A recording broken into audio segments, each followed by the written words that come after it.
Hola, muy buenos días, que Dios les bendiga. Bienvenidos a una perla más de la palabra y el día de hoy vamos a compartir acerca de los regalos de Navidad en Isaías capítulo 9, versículo número 6. Cuando en la Biblia a alguien se le da una denominación o se le da un nombre, ese nombre o esa denominación significa una función o significa un mensaje profético o significa un propósito de la persona que lo ostenta. Y en el caso del Señor Jesucristo no es la excepción. Vimos en los días anteriores que en Mateo a Jesús se le llama Jesús porque eso significa el Señor salva. También Emmanuel, Dios con nosotros. Ayer también vimos acerca de un niño nos es nacido o niño nos es dado, que está en Isaías 9:6, y hoy vamos a compartir acerca de hijo nos es dado, que también está en Isaías capítulo 9, versículo 6. La palabra dice: porque un niño nos es nacido, hijo nos es dado, y el principado sobre su hombro, y se llamará su nombre admirable, consejero, Dios fuerte, Padre eterno, príncipe de paz. Y en cuanto a hijo nos es dado, la palabra nos enseña tres cualidades de Jesús como hijo. En primer lugar, es el Hijo unigénito de Dios. Juan capítulo 1, versículo 14 y Juan capítulo 1, versículo 18 nos lo enseñan. Y eso significa también que Él es el primogénito de Dios, el primogénito de toda creación, como dice la palabra en Colosenses 1:15, y el primogénito de los muertos, porque es el primer muerto que resucitó, para vida eterna. Y esto nos lo enseña la palabra en Colosenses capítulo 1, versículo 18, y en Apocalipsis capítulo 1, versículo 5.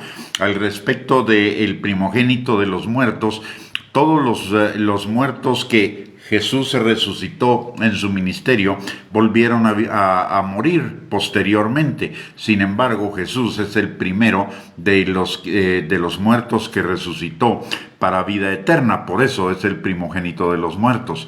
Luego, una segunda acepción o un segundo significado de que Jesús, de que hijo nos es dado, es que Jesús es el hijo de David.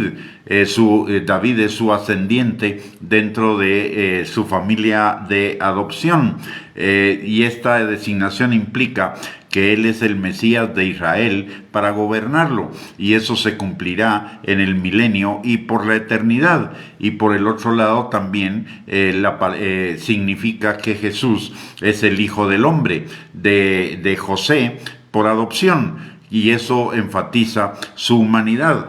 Aparte de ello, este hijo nos es dado, es el anticipo profético del cumplimiento, cuyo cumplimiento está en Juan capítulo 3, versículo 16. La palabra dice: porque de tal manera amó Dios al mundo, que ha dado a su Hijo unigénito, para que todo aquel que en él cree no se pierda, mas tenga vida eterna. Hijo nos es dado también significa algo que es precioso para cada uno de nosotros, y es que Jesús se despojó de su gloria como Hijo de Dios y se hizo un ser humano para que nosotros pudiéramos ser beneficiarios, para que su gloria pudiera estar sobre nosotros. Y esto implica varias cosas. La primera es que nosotros, los seres humanos, fuéramos hechos hijos de Dios y revestidos de su gloria, como dice la palabra en Juan capítulo 1, versículo 12: a los que creen en su nombre les dio potestad de ser hechos hijos de Dios. Y en 2 Corintios 3:18 dice: por tanto, nosotros todos, mirando a cara descubierta como en un espejo la gloria del Señor, somos transformados de gloria en gloria en la misma imagen como por el Espíritu Santo. Por el otro lado, Jesús se hizo también humano para llevar nuestras enfermedades y dolores en la cruz del Calvario, y por sus llagas fuimos nosotros curados, como nos lo enseña la palabra en Isaías capítulo 53, versículos del 4 al 5. Por el otro lado, que hijo nos haya sido dado significa que el Señor, al despojarse de su gloria, se hizo pobre, se despojó de las riquezas de su gloria para que nosotros fuéramos enriquecidos en todas las cosas. La palabra de Dios dice en 2 de Corintios capítulo 8, versículo 9, porque ya conoces la gracia de nuestro Señor Jesucristo, que por amor a vosotros se hizo pobre siendo rico, para que vosotros con su pobreza fueseis enriquecidos. Y la palabra de Dios nos habla no tanto de las riquezas materiales, que también están implicadas, sino principalmente de las riquezas espirituales y emocionales, al ser salvo, al ser renovado en nuestra mente, al ser transformados de gloria en gloria en la imagen de Cristo, y el cumplimiento de todas sus promesas para cada uno de nosotros, tanto acá en la tierra como en la eternidad. Por el otro lado, el que hijo nos haya sido dado es para él vino para ser adoptado por Jesús, el Hijo del Hombre, para que nosotros fuéramos adoptados por Dios y fuéramos hechos hijos de Dios. Él vino a ser rechazado por los hombres para que nosotros fuéramos aceptados por Dios en Cristo, como dice la palabra en Filipenses capítulo 1, versículo 6, que somos aceptos en el amado.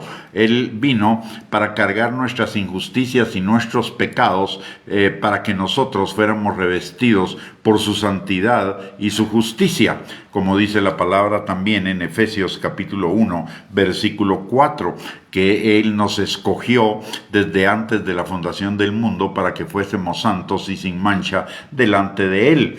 Él se hizo hombre para que nuestra maldición que teníamos por causa del pecado fuera sobre Él, para que nosotros pudiéramos recibir toda bendición espiritual en los lugares celestiales en Cristo Jesús, como dice la palabra en Efesios capítulo 1, versículo 3. Y no solamente todas esas cosas que significaron intercambios, que nosotros entregamos a Él y Él nos da a cambio su gloria, sino que además de eso hay muchas cosas más, muchos beneficios más en la palabra para cada uno de los que creemos en Él. De hecho, la palabra en el Salmo 103, versículo 1 dice: bendice alma mía Jehová y no olvides ninguno de sus beneficios.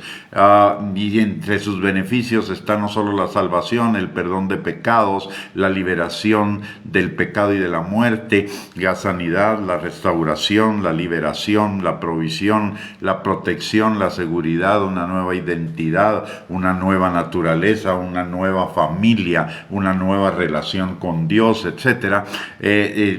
Son muchísimas las cosas que implica el que nosotros seamos hechos hijos de Dios, porque Jesús fue hecho el Hijo del Hombre. Por eso la palabra de Dios dice en Isaías 9:6 que hijo nos es dado. De tal manera que ahora que estamos celebrando la Navidad, su nacimiento, el mejor regalo que podemos dar y la mejor celebración que podemos hacer acerca de la Navidad es que Él nazca en nuestros corazones. O bien, si ya nació en nuestros corazones, ya somos salvos, ya le entregamos nuestra vida a Él, que Él crezca en nosotros, para que su nacimiento, su muerte y su resurrección, para que el haberse despojado de toda su gloria, para que nosotros pudiéramos ser llenos de su gloria, no sea en vano.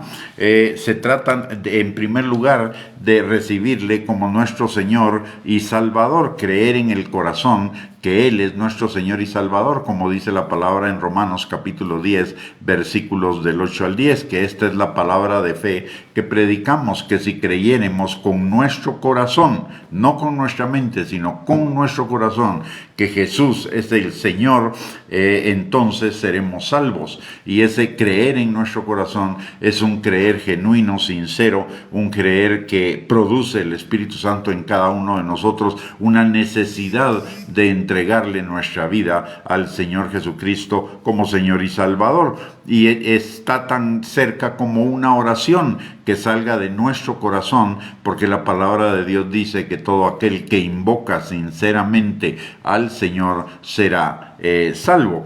Por el otro lado, si ya somos salvos, la mejor celebración de Navidad es abrirle cada día más las puertas de nuestro corazón, aquellas áreas que todavía no han sido renovadas por su palabra, en las cuales no hemos crecido, que son un impedimento para que sus bendiciones vengan a nuestras vidas. Recordemos que Jesús vino por la voluntad del Padre para que sus planes de bien y no de mal, para darnos un futuro y una esperanza, se realizaran en nuestras vidas, para llevar nuestra vida en aumento como la luz de la aurora, para que tuviéramos vida y vida en abundancia, para que tuviéramos vida plena, vida próspera, vida en victoria, vida bendecida, como dice la palabra en tercera de Juan capítulo 1 versículo 2. Hijo mío, yo deseo que tú seas prosperado en todas las cosas y tengas salud, así como prospera tu alma. Así que está bien celebrar la Navidad con árboles, con adorno, con cenas, con lo que normalmente se celebra. Si es que usted celebra la Navidad, está bien,